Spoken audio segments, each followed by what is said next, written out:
Cambodia is a nation that's still stunted in many ways by the massacre that happened, led by the Khmer Rouge in 1975 to 1979.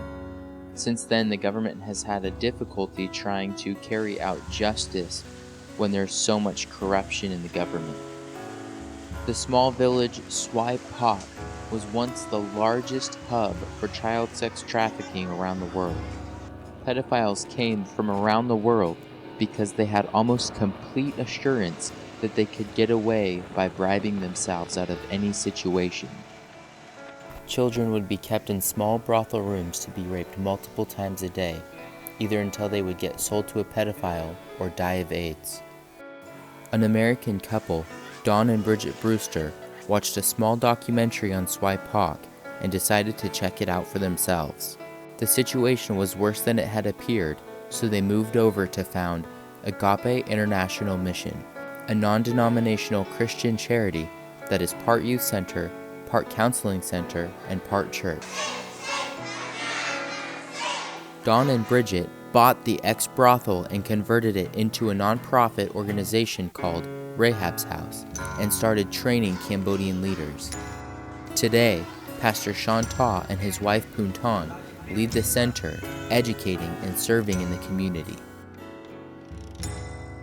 When they opened up the center, the first program they started was a free weekly health clinic to meet the largest need of the community. The next thing they did was opened a gym. Drug dealers and gang members from all over the community began to come and meet in the center. Ratanak built friendships with these individuals and started educating and providing opportunities to pursue health and life skills. Some of these young men fell in love with Jesus in the process and began volunteering their time at the center. One of my favorite pictures of a transformational story is about a 13-year-old girl who was sold to multiple pedophiles but was later rescued out of the brothel. 2 months into her counseling after her rescue, she learned she had value, dignity, and beauty.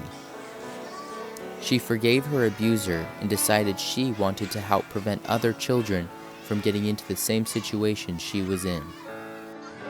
She is now volunteering in the ex-brothel that she was rescued out of and is studying to be a counselor. Swai Pak, once one of the darkest corners on earth, is now a beacon of hope to the rest of the world and a witness to the transformational love of Jesus. Agape openly represents that Christianity is at the center of all that they do. They believe that the ways of Jesus Christ can transform lives that were once victims of unspeakable abuse into lives with hope. Transformation is not for Swai Pak alone, but we each have the same power to transform the communities we are a part of.